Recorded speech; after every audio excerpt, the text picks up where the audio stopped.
Hello! Today we shall be talking about / reviewing, whatever you would like to call it, Texas Chainsaw Massacre from 2022. This is a direct sequel to the original one. They've already done one of those, and this is another one that is a direct sequel. It completely bypasses all the other ones. And we'll go through the things I really liked about this movie, the things I really didn't care for, and if I think it should have gotten a theatrical release, or I think it was perfect as a Netflix original. But anyway, without further ado, shall we begin? So there is no actual physical media, like physical copy of this movie out, so I decided just to throw the original up there since this one is a direct sequel to the original. So this will be a spoiler-filled review, but if you want my non-spoiler thoughts of it to begin with, I say it's a solid 7 out of 10 personally. I did enjoy it. I thought it was better than some of the other Texas Chainsaw Massacre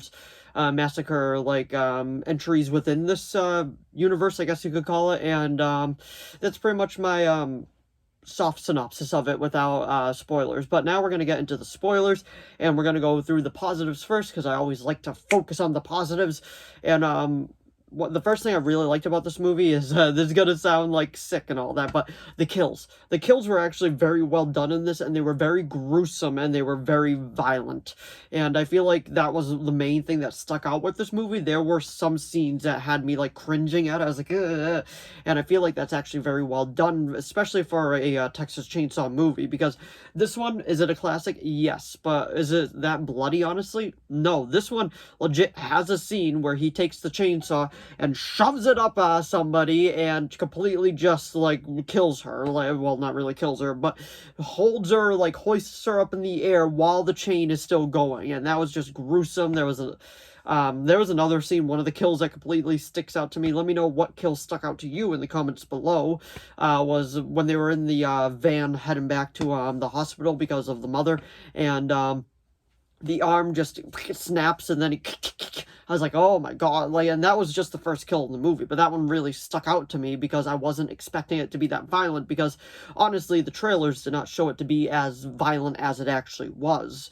And another thing that I really liked about this movie was the theme. I don't know what it was, but I absolutely loved the music in it. I loved, like, that dreading sound, the dun dun dun dun dun dun, not to be Jaws and all that, but I just love, like, that tension sound, that, like, growing tension. I really, really enjoyed that. I thought that was super well done, and I really liked the music that they chose for this movie, well, that they composed for this movie.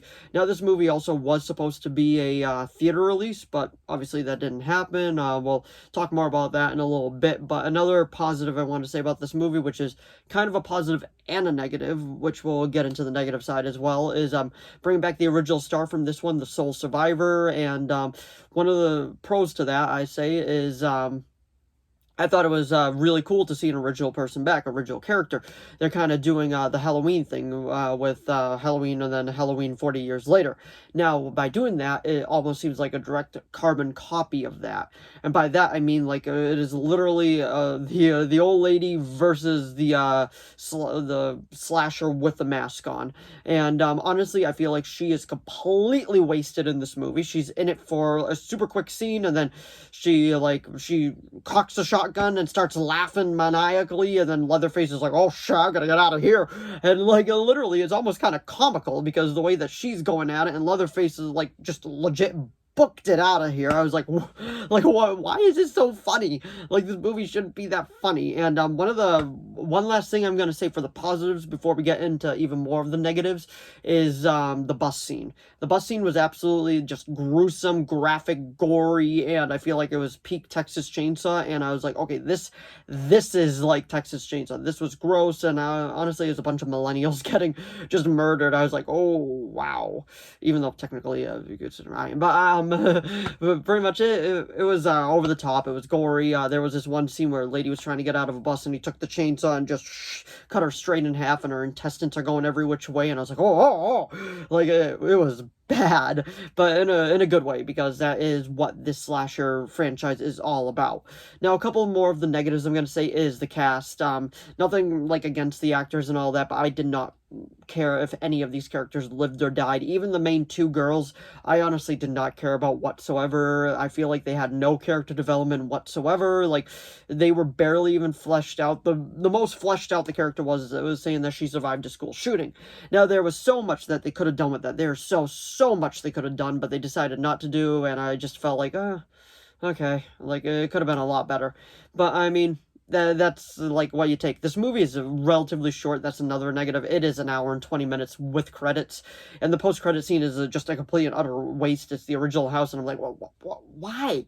Why? Like, in my opinion, it was just a complete waste. I personally think so, but another thing I wanted to talk about was the original theater release. This was originally supposed to go to theaters, but then test screenings, the movie was considered unwatchable, so they recut it a couple of times and it was still deemed unwatchable. So Netflix ended up buying it and putting it as an exclusive on their streaming service.